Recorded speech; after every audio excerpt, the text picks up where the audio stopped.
Assalamualaikum warahmatullahi wabarakatuh. Perkenalkan, nama saya Lesta Alvina Lestari. Di sini saya akan menjelaskan bagaimana kebudayaan Arab sebelum periode pra-Islam. Tapi kita harus mengetahui dulu apa sih itu kebudayaan Arab. Kebudayaan Arab merupakan suatu kawasan yang berbudaya Arab yang meliputi satu, wilayah Jazirah Arab, dua, Mesir, dan ketiga itu adalah Afrika Utara. Demikian juga dengan wilayah Irak yang sekarang itu sudah terkontaminasi dengan budaya Persia dan Syria yang mana memegang kebudayaan Bizantium. Pada saat ini itu meliputi wilayah Timur Tengah, Bulan Sabit Subur, Teluk Persia, dan Afrika Utara. Lalu bagaimana kebudayaan Arab itu pada masa pra-Islam? Nah, di sini saya akan menjelaskan terkait dengan keadaan geografis terlebih dahulu pada masyarakat Arab pada waktu pra-Islam. Yang pertama itu pada waktu Arab pra-Islam, letak geografisnya itu adalah di Asia bagian barat yang sekarang ini dikenal dengan Jazirah Arab, di mana terdapat dua suku besar, yaitu ada suku Bakiyah dan suku Baidah. Di wilayah Jazirah Arab itu terdapat tempat-tempat yang bersejarah. Yang pertama itu ada Mekah, yang kedua ada sumur Jam-Jam, yang ketiga ada Gua Hiro, yang keempat ada Safa dan Marwah, yang kelima ada Arafah, dan yang keenam ada Mina. Kemudian di dalam Jazirah Arab itu sendiri mempunyai 4 kawasan. Yang pertama itu adalah kawasan Tihamah, di mana kawasan Tihamah ini sangat panas dan tidak berangin. Yang kedua ini adalah kawasan Hijaz, di mana kawasan Hijaz ini terdiri dari bukit pasir, dan yang ketiga itu adalah kawasan Najd. Kawasan Najd mempunyai tanah yang sangat tinggi, dan yang terakhir itu adalah kawasan Yaman yang letaknya itu adalah sebelah selatan Najd. Nah, kemudian bagaimana sih kehidupan sosial budaya masyarakat Arab pada masa pra-Islam? Mereka mempunyai solidaritas yang sangat tinggi, tetapi mereka mempunyai paham fanatisme yang sangat berlebihan. Artinya dalam arti lain, mereka itu rela mati berkaitan dengan paham fanatisme tersebut gitu. Nah, kondisi ini tuh disebabkan karena wilayah Arab pada waktu itu sangat gersang dan tandus sehingga berdampak pada psikologis masyarakatnya.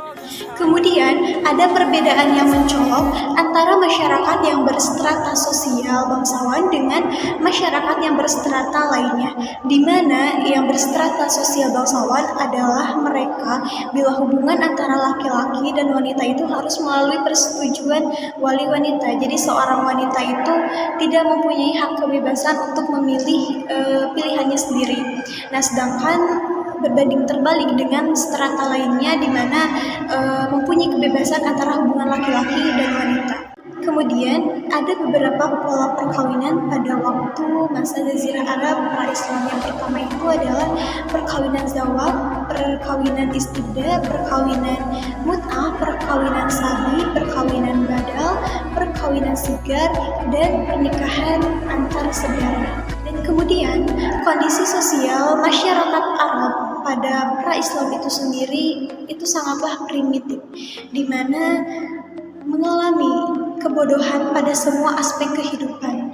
Manusia hidupnya layaknya sebagai seorang binatang, dan kemudian wanita-wanita diperjualbelikan dan dijadikan budak. Meskipun begitu, pada waktu itu ya penduduk Jazirah Arab itu sangatlah dermawan. Nah, salah satu contohnya itu dengan mengimplementasikannya dengan meminum khamar.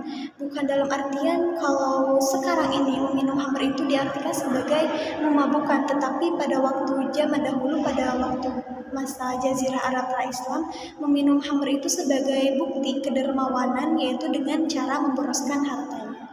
Selanjutnya di sini saya akan menjelaskan bagaimana kondisi ekonomi masyarakat Arab pada masa pra-Islam. Nah, yang menjadi dominan pada waktu itu yaitu yang menjadi sarana sebagai kebutuhan kehidupan sehari-hari, kebutuhan pokoknya, yaitu perdagangan yang menjadi sarana yang paling dominan. Dan juga Jazirah Arab pada waktu itu menghubungkan antara Syam dan Samudra Hindia. Kemudian kota Mekah yang pada saat itu merupakan juga sebagai jalur utama pada perdagangan yang menghubungkan kota-kota tersebut. Di wilayah Jazirah Arab itu banyak wilayah yang sudah maju. Salah satunya mereka itu mampu membina budaya sehingga terbentuklah sebuah kerajaan. Tetapi banyak juga daerah yang masih miskin.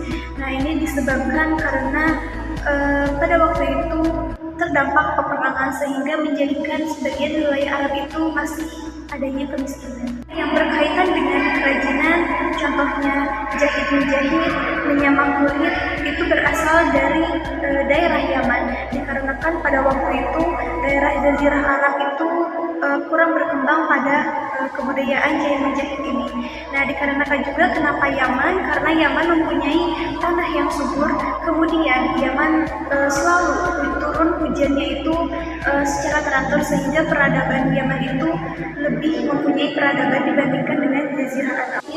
Ini saya akan menjelaskan bagaimana agama dan kepercayaan masyarakat Arab pada masa pra-Islam. Yang pertama, sebagian mayoritasnya Arab pada waktu itu yaitu menganut agama paganisme. Agama paganisme itu sendiri merupakan agama yang menyembah berhala, sedangkan kaum minoritasnya itu sendiri menganut agama monoteisme, yaitu agama monoteisme itu agama yang merupakan agama hanif yang dibawa pada waktu itu oleh ajaran Nabi Ibrahim yang kemudian diteruskan oleh anaknya yaitu Nabi Ismail alaihissalam. Di sini saya akan menjelaskan dan memberikan contoh bagaimana kepercayaan terhadap ketahayulan dan kehurafaan, di mana ketahayulan sendiri ini yang pertama adalah menggantungkan nasib kepada burung. Nah, menggantungkan nasib kepada burung ini menyatakan bahwasanya bila kita ingin berpergian terus burung itu terbang ke kiri, nah kita jadi tidak boleh berpergian karena itu akan berbahaya.